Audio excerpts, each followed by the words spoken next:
Hello and welcome back, ladies and gentlemen. It has been a while, but I am so excited to get back and do another video for you. I'm going to be doing some NBA. Today I'm going to be looking at the Minnesota Timberwolves and their demolition in Game 2 of the Denver Nuggets. Now initially I was just going to do a recap and reaction to this game, but if you saw it and you know how it happened and unfolded, opened up a whole lot of other things that I wanted to discuss. And this video today is about why I believe Game 2 showed us the Minnesota Timberwolves have put the league on notice, and they will be the 2024 NBA champions. And I'm going to walk through how they took apart this Denver Nuggets squad, why I believe that shows that they will be an unstoppable force.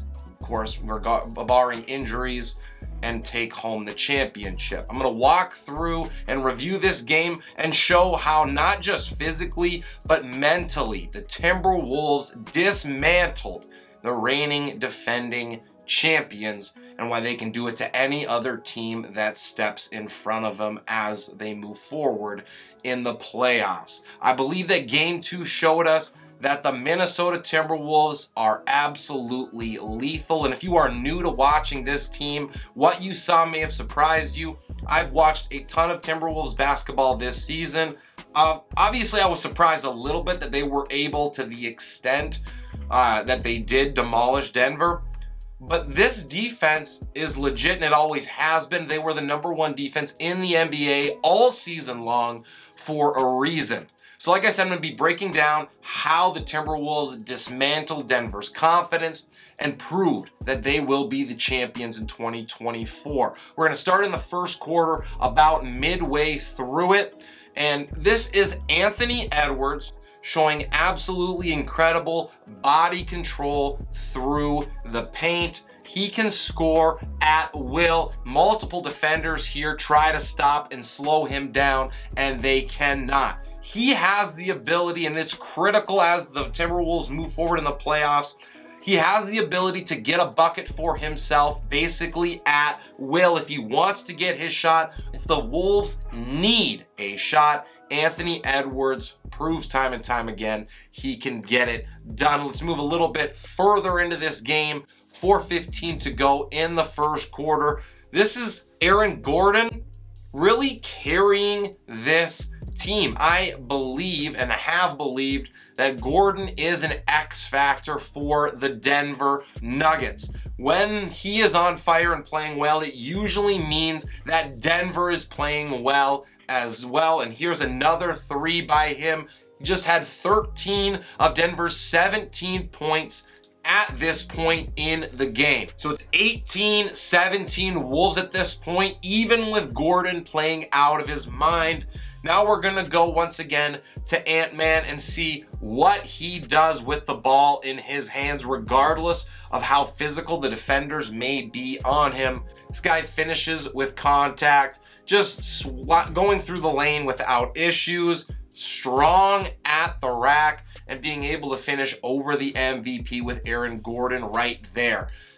The thing that really sticks out to me about this, let's go back and just watch it again because it is absolutely beautiful. But Anthony Edwards, his play style is perfect for playoff basketball. Like I said, he is seeking contact. He is not trying to avoid it. He is going at you with a purpose, with bad intentions. He is going to try to draw the foul, and if he doesn't, like we see here, he is still strong enough to be able to finish with that contact, and he's only going to get better at this and be able to take advantage of it more and more as we see other players do as he gets more playoff experience. Next, I want to talk about what I believe to be pretty much the turning point, what I would consider the beginning of the end for the Denver Nuggets. And yes, this actually happened in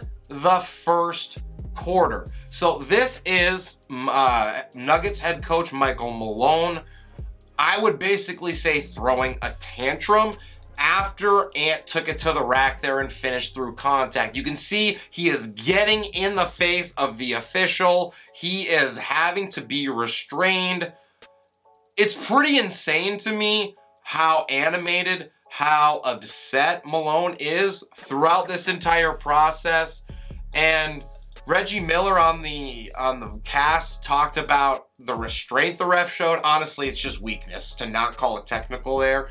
What I believe was happening is that Michael Malone was in this position because he was trying to get kicked out of the game.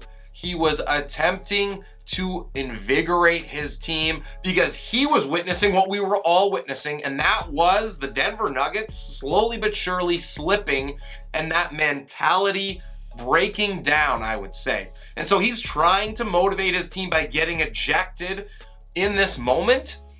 And it's kind of funny because I think the refs are trying to give Denver, I wouldn't say a pass, but they're trying to help him out here, right? They're showing restraint and not ejecting Michael Malone. And I think it ends up biting him because by not getting ejected here, all it really shows is Michael Malone throwing a tantrum for no reason. And then that lack of composure, we're gonna walk through it as we go through the video, but it permeates through the rest of the team. And this here with Michael Malone is the beginning of it. At the end of the first, it would be 28-20 Timberwolves. Now remember, this is with Aaron Gordon playing really good to this point. Obviously, the Joker and Jamal Murray are pretty much nowhere to be found, but they do have that X factor going. I would expect Denver to be in this game, and at this point, they still are. Into the second quarter now, we're gonna go. Minnesota plays some great defense with about 10 minutes left, a full possession. And we're gonna jump here to about 9.5 to go before halftime. Karl Anthony Towns hitting a big 3-ball. And that's something that he has done consistently for this Wolves team. This made it 36-20 Minnesota, really when they started to pull away, if you will.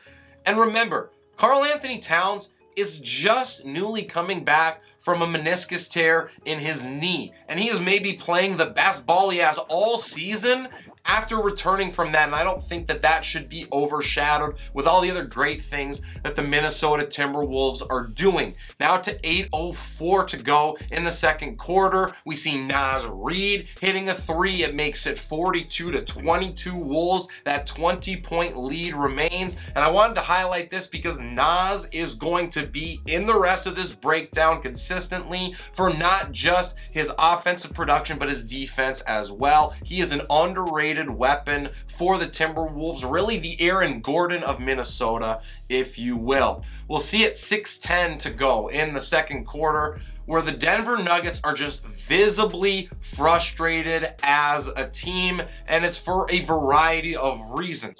Karl Anthony Towns has been dominant to this point, even when you see the Joker getting a quote-unquote easy bucket there. He has to work for it in the paint because Minnesota is all over him. The defense has taken over for Minnesota at this point, and with 6:10 to go in the second quarter, Anthony Edwards has 5 total points on 5 shots. And Minnesota is up by a 20-piece. That should be terrifying for opposing teams. The best player for Minnesota, an MVP candidate, hasn't even really been involved, hasn't really even tried to get himself involved, but he's been smart about it, and we'll talk more about that as we break down this game. I would also mention that even at this point, visibly you can start to see Jamal Murray mentally being broken down and taken out of it. He is starting to get weaker mentally at this portion of the game, and there's a ton of time left. Now, another big point in this game is with about 4 minutes and 45 seconds to go. There is a heat pad thrown onto the court. We now know that that was Jamal Murray. making that play. And like I talked about, 6 minutes, you could see that he was mentally breaking down, and a minute and a half later in game time, and he is making stupid decisions that should have costed his team more. Now, Murray did not get suspended. He was also shown throwing a towel. So he threw multiple items. That heat pad actually went onto the floor and was dangerous, but the NBA decided that no suspension was necessary. It's just a $100K fine for Jamal Murray. I find it kind of funny. I saw some comments, and really it's true, that it's actually a bigger, I would say, punishment to make him play game 3 in that defensive jail that Nah and Jaden McDaniels provide for the Timberwolves. Now, I would say not only is Jamal Murray out of it at this point, but you can hear the fans in Denver. That aura about the stadium is completely gone. The fans have been taken out of it. We talked about the lack of composure. What bigger instance than this type of one? And it started with Michael Malone in the first quarter. Let's now move a little bit further down. 30 seconds later, 4:15 to go. Reggie Jackson trying to play defense on Anthony Edwards, but I think that this is something that we can't just gloss over, because sure, it's just a great play by a great player, but mentally, when you get a player to propose to you on the basketball court and then go get a bucket on him, that does something that's more than just 2 points for your squad, and I think that that cannot be overlooked, the importance of how Minnesota systematically is going at individuals and removing their confidence. This is done with intent, ladies and gentlemen. This was not by mistake. We'll jump about 45 seconds now in advance, 3:25 to play, and it is another player now that the Timberwolves are going after, Anthony Edwards showing up Aaron Gordon, and I want you to pay attention to the body language of the team here. There is just an easy blow-by. You see Reggie Jackson throwing up his arms. The Joker is there, but not really there defensively. There isn't that help. Everyone is looking around, kind of almost shocked that it is so easy for Minnesota, and systematically, one by one, Anthony Edwards is taking shots at these players, removing their confidence and showing them that they do not belong in the same court that he is on. And then just 45 seconds later, 2:45 to go before half, Anthony Edwards sends a message with this monster dunk. He is going at these guys and showing them who he is and that he is here to take everything. And as if it's not enough that Minnesota is doing this with that offensive authority and Anthony Edwards, I just want to take a look at this defensive effort by the Timberwolves on the Joker. Some are going to argue that there was contact and that it should have been a foul, and maybe you are right, but they allowed the teams to play here, and Minnesota, when they are allowed to play physical defense, there is just nobody in the NBA that is going to stop them. Look at this relentless defense from Naz Reid, and it's what I talked about. It's not just the 3 balls and him hitting it from deep. It is the size, it is the length, it is the mentality that every single one of these players brings to the table, and it is evident when you put on the tape. Regardless of the situation, Minnesota is bringing 150% to the defensive end. We're going to move forward to just before halftime, 45 seconds. And these are things that can maybe get looked over, but I think have a massive impact on the mentality of Minnesota and why they play the way they do, the reason that they are who they are. Now, Anthony Edwards could have probably taken this ball to the rack and dunked it. He could have, even after stepping back out, he could have taken Jamal Murray. But they already did that, right? They already broke down Jamal Murray's mental. So this is Anthony Edwards sending a different type of message. And it's a message that is maybe more important and something that not a lot of star players in the NBA, especially modern NBA, realize. It is the unselfishness to say, I've got mine. I have mentally put away the people I want to at this point. I know that I want to get my teammates involved, so I'm going to be unselfish and kick it out to a wide open Nickeil Alexander-Walker. What does he do? Knocks it down, getting his teammates involved, building up his teammates' confidence while systematically destroying his opponents. It's why he is maybe the best player in the NBA right now. And then with 30 seconds to go, yeah, Ant is unselfish and he's going to be given an out, but then you get the defense and he gets his with this breakaway dunk, throws it down with authority to send a message right before halftime. All right, so we've broken down a lot so far. Let's review where the Wolves are at halftime. They have 8 blocks. They have 7 steals. The Joker and Jamal Murray combined for 10 points, which is the fewest they had scored all season long. And the second lowest output they had also was against the Minnesota Timberwolves, which makes it pretty clear that the Wolves know them well, they match up with them, and they know how to take out their 2 stars. Let's jump now to the third quarter, and just to start it off, because it wasn't enough that Anthony Edwards is physically demoralizing them, let's see what Jaden McDaniels has to say with the big time slam. So now he is getting involved in setting the tone with the dunks as well. That mentality that Anthony Edwards has is shining through to his teammates. Now with 10:51 to play, we see Jamal Murray is able to get a bucket. He finally hits a shot. But the point here is, look at how difficult it is for him to get this off. He's got a guy in his face and he is having to fade away to the sideline and hit up and over his man just to get a pair of points. Anthony Edwards is sliding through with no issues and laying the ball up. Jamal Murray is having to jump sideways through multiple defenders just to be able to get a bucket. All right, moving forward, down to 9:30 now in the third. This is the Minnesota Timberwolves showing full, insane team defense without fouling, folks, without fouling. This is just better hustle. This is just wanting it more, and Minnesota, I think, does this better than any team in the NBA right now.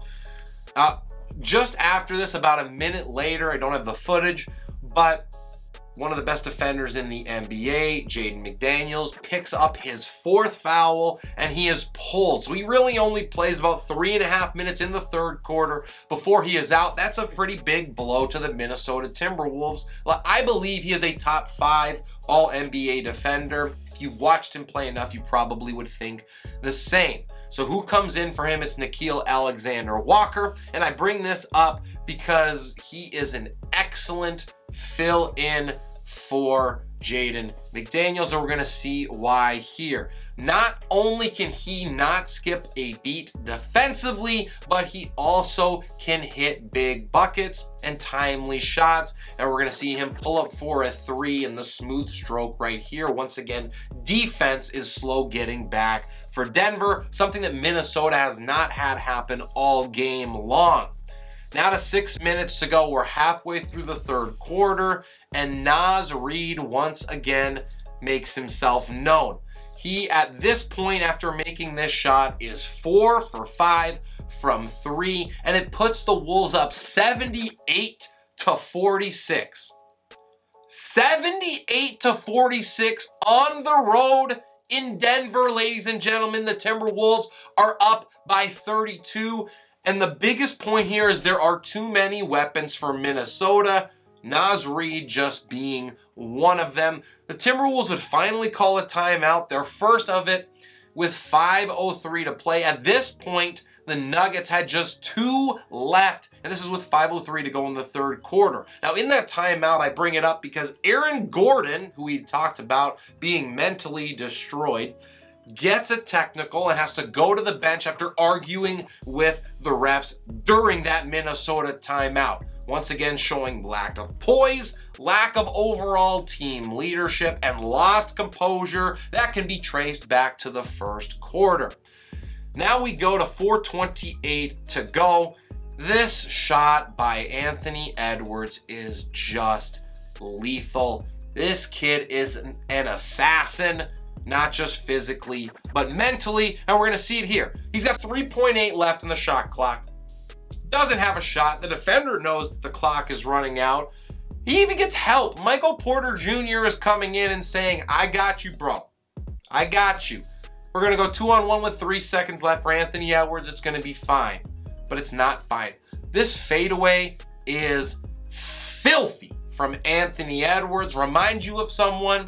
I'm not gonna name names, but this is really a play where I feel like Anthony Edwards just takes their souls. Denver's soul has been trapped and gone after this shot. At this point, they just got to be thinking, what else can we do? He's got no time on the shot clock. We're double teaming him. We're forcing him to fade away into one of his least favorite shots. And Anthony Edwards doesn't care. He puts it away. Now, with 3 minutes to go in the third quarter, and another really key part of why I think Minnesota is so dangerous is the bench for Minnesota is outscoring Denver 25-7. And that's even more critical, obviously, because we've seen Joker and Murray be already removed. So if you're not getting scoring from Joker and Murray and your bench isn't helping you, you're not going to win a lot of games, which is why at that point Denver's down almost 30. Now with 1.5 minutes to go, I didn't have the footage for it, but Jamal Murray makes a move, tries to get into the lane, does, and then goes for a finishing dunk, loses the ball. Now, that isn't important in and of itself until you see that the very next possession, Anthony Edwards went right at him. Just that dog mentality is not, you made a mistake, you're already mentally destroyed, and now I'm going to put one on you on top of it. 35 seconds left in the third quarter. Once again, don't have footage, but Michael Porter Jr. tried to play a little bully ball, get physical, and Minnesota swarmed him with 3 defenders. He ends up turning the ball over. Once again, systematically destroying Denver's confidence player by player. Now we go to the fourth quarter, and at this point, I mean, Denver is pretty much completely broken. But I start picking it up here and talking about it because Jaden McDaniels begins the fourth quarter with full court press D. Minnesota is demolishing Denver. Now, they did make a little run to end the third quarter, get it within 22 for what it's worth. And Minnesota's response to that is, all right, we're still going to be up in your grill. I don't care if Jaden McDaniels has 4 fouls. He is going to know what you had for breakfast. And he picks up his 5th almost immediately. I'm talking about 30 seconds into the fourth quarter. Now, obviously, you don't love that as a Timberwolves fan, but I think it shows the mentality that they didn't care. They're still going to come at you. And Jaden McDaniels, we talked about it in the third. He played about 3.5 minutes, so he sat for over 8 minutes in the third, and he's going right back to the bench in the fourth. So we're recapping this now. There's no Rudy Gobert, the Defensive Player of the Year, 4-time shout out. And they don't have all-NBA defender Jaden McDaniels for most of the second half. He plays 4 minutes in the second quarter. And at this point, the Wolves are up 20 points. So that's freaking scary if you're the rest of the NBA.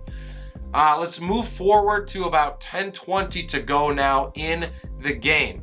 We're going to see Brown getting a bucket for the Nuggies. This cuts Minnesota's lead to 19. And there's enough time left, right? We talked about 10:20 to play where maybe they get some momentum. Even if they don't come all the way back, they're within 20 here, get some momentum, you know, going into the next game, into game 3. Instead, however, we're going to see how Minnesota responds, and it's not with who you might think. It's Alexander Walker for 3 here. Remember, coming in for Jaden McDaniels. This is a backup for Minnesota, who is hitting multiple big-time threes to extend Minnesota's lead and stave off the comeback from Denver. It is Minnesota's role players with that confidence instilled by not only Anthony Edwards, but the teammates now, as what he did early on has permeated through the rest of the group. We're going to go to 8:25 now and see how this next man up mentality for the Timberwolves has continually frustrated the players for the Nuggets. We're going to see Jamal Murray here. At this point, the guy is, I don't know, 2 of 17 from the field, can't hit anything. He has been, had multiple defenders in his grill all night.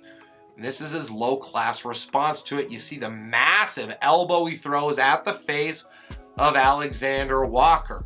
Now, did Minnesota cry and whine about this call, or did they just play excellent defense and not worry about one possession? Not saying, just saying. But it just shows at this point, I think, how weak and broken he was mentally for him to do that, to have to get that bucket, to cut the lead to 20 at this point for the Nuggets. Now we're going to jump to 7 minutes remaining in the game. Minnesota is up 87-67, 7:06 to play. At this point, Anthony Edwards has 20 total points. So he's not having one of those, I'm an unstoppable beast, that you are just going to have to sit back and watch and hope that I don't drop a 50 piece on you. He has been sharing the ball, getting his teammates involved, and building their confidence. And Minnesota is up 20 points with 7 minutes to go on the road in Denver. So I think at this point, Ant realizes that he's done the damage he wanted to do, and he needs to remind the Nuggets of who he is. And this is how he starts that. Clock running down, 3-ball in your face, extending the lead. And then the face afterwards, it just shows that he has that dog in him, that he is going to go at you and he is going to continually try to press your buttons and embrace the moment. And then a minute later, after taking it to the rack, Anthony Edwards gets some MVP chants in Denver. MVP! MVP! MVP! This boy getting MVP chants in Denver. I mean, I can only imagine how you're feeling. If you're the Denver Nuggets, you got the actual MVP in your court, and you're hearing MVP chants for the opposing players. That's just complete and utter desecration at this point by the Minnesota Timberwolves. And if you thought that that was as bad as it gets, you would be wrong, because now that Anthony Edwards has taken the souls of Denver, he's taken the mentality and the confidence away from Denver, he figures, I'm going to let the old head finish you off. And this is Mike Conley. I don't know. Demoralizing has been used too much at this point. He's just going to take Jamal Murray one-on-one and show him that at 36 years old, I still got it and you're toast. And he goes one-on-one with Jamal Murray and shreds him and hits a bucket. And it just shows the different levels to which Minnesota destroyed this team. We're gonna jump forward a little bit further. I don't have the video of it, but just about 30 seconds later on a break for the Nuggets, Aaron Gordon tries this crazy under the legs, backwards, no-look pass when the Nuggets are down 22. And I think it just shows that there are levels to this, and that Aaron Gordon was even mentally destroyed at this point, because who the heck is trying that type of play in this type of game? Now, with 3:30 to play in the game, Anthony Edwards has his finishing act. He goes at basically the entire Denver defense with a fury, putting in the work down the stretch, reminding the rest of the Nuggets and the league that he is still him.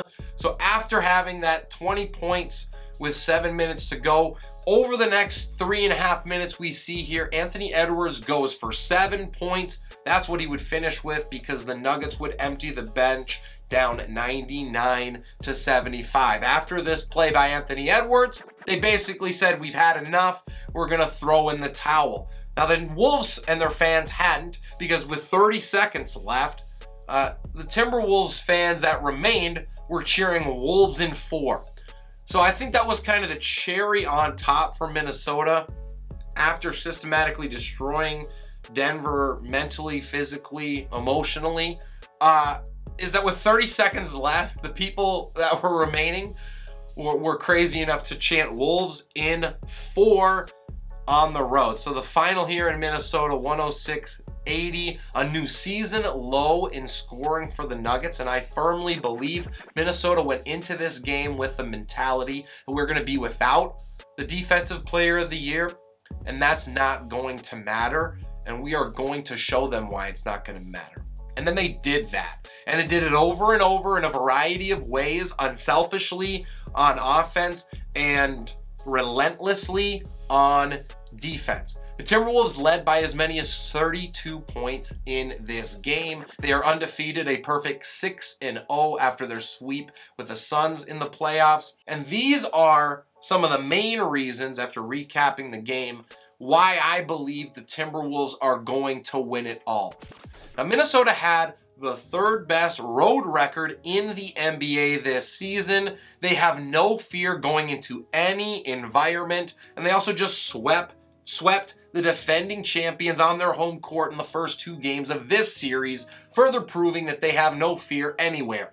The Nuggets hadn't lost back-to-back home games since 2021, and they hadn't lost back-to-back regular season games more than once all season. So what Minnesota just did here, the Nuggets had only lost those 2 games once in the regular season all year, and they hadn't done this in the playoffs in 3 years. When you look at the makeup of this team, Chris Connolly, he just won the Teammate of the Year award. Naz Reid is the 6th Man of the Year in the NBA. We know that Rudy Gobert is the Defensive Player of the Year and that Ant-Man had MVP votes and MVP consideration. We have Karl-Anthony Towns, who just won the Social Justice Award as well. So this is not just about a team of great, talented players. This is about a team full of character human beings. They play for each other and they want to see each other succeed. And when Rudy Gobert won his Defensive Player of the Year, everybody for the Timberwolves showed up to support him after saying, yeah, Rudy, skip game 2, go and see the birth of your child. We got your back, and then dominating. So there are, once again, levels of this for the Minnesota Timberwolves. Now, the next reason I think Minnesota is dangerous and will take home the title is because their depth is unmatched. And not only the depth of their roster, but also the length of it. Besides Chris Connolly, who sits at 6'0", we have Anthony Edwards, who is 6'4", and probably the most physically and athletically gifted player in the NBA. We have Nickeil Alexander-Walker, 6'5". We just saw the great defense he played on Jamal Murray, but he can switch and play with anybody. Speaking of switching and playing with anybody, at 6'9", we have Naz Reid. We have Jaden McDaniels, and we have Kyle Anderson, aka Slow-Mo, just for good measure. Minnesota is long, they are deep, and they have players that can switch anything. Karl-Anthony Towns, 7 foot, nothing. He can play inside, he can play out and stretch you. And then, of course, Rudy Gobert at 7'1", the Defensive Player of the Year for the 4th time, one of 3 players to do that ever. This team can match up with anybody, and they switch everything. And that's why I believe they can win a title, because it doesn't matter who they are playing on the other end. They have the roster that can handle it. Now, how did Minnesota put this together, you may ask? Well, it's funny. Tim Connolly, the president of basketball operations for Minnesota, he came from Denver. So after putting together the world champion Denver Nuggets, he basically put together their kryptonite in the Minnesota Timberwolves. He knows how to build a champion, and he just did it again in Minnesota. I think the most important reason why I believe Minnesota will win it all is their defense. And many were surprised by seeing just how dominant Minnesota was, and I mentioned it earlier. I was surprised at just how dominant they were, but not that they were able to be dominant, that is because this is the defense that Minnesota has played all season long. They compete on every single possession. They play connected, they feed off of one another. And it's not just that players know their roles on defense. They not only just accept their roles on defense, but they are actively trying to be excellent in them. There is 1000% buy-in from the Minnesota Timberwolves on the defensive end, and you can see it in every single possession. Now, the reason for this is because they have excellent coaching. Not just Chris Finch, who probably should have won Coach of the Year. No disrespect, but he was absolutely fantastic. But now Micah Nori has been able to step into that role a little bit because of the collaborative approach that Minnesota has put on display all year. Now that permeates through the team as well, that culture of supporting that next man up, even in the coaching staff mentality. And that leaves me to the offense for Minnesota now, which I would say didn't struggle, but just wasn't to the level that Timberwolves fans would have hoped sometimes throughout the season. That has changed in the NBA playoffs, where the Timberwolves hold the #1 efficiency ranking. They can beat you in a multitude of ways. We've seen Anthony Edwards put up 40+ on back-to-back nights. Youngest to do that since, Kobe freaking Bryant. We've seen Karl Anthony Towns take over and dominate. He can be good for 30+ basically whenever he wants. And we've seen Naz Reid get hot. He had 14 points in the fourth quarter in game #1. He was 4 of 5 and 3 when we showed you hit that late in the third here. So if he gets hot, just another weapon. Rudy Gobert is going to give you 12 to 15 points and 15 rebounds or so, as well as be his force inside. And then that leaves only, Nickeil Alexander-Walker and Jaden McDaniels. They're going to contribute offensively on top of the prison they put offensive players in on the defensive end. So there are just too many weapons for teams to have to worry about with Minnesota. And I think more importantly than that, the key here is that Minnesota does not care who scores. They don't care what the numbers show on any given night. It has been made clear, and it starts with Anthony Edwards down, that they just want to win. And when you have a team with that mentality, it makes it almost impossible to stop. Now, speaking of mentality, one of my favorite clips I've seen all week, actually it's a couple weeks old now, but it's when Anthony Edwards talked about his mentality to SVP during the Suns series. And Scott Van Pelt asked him, what are you trying to do when you go out on the floor each and every game? And Anthony Edwards just point blank goes, I'm just trying to kill everything in front of me, man. And that's what he is doing. That is exactly what we are witnessing every time Minnesota steps onto the court. Now, let's take a step back, because this was a lot.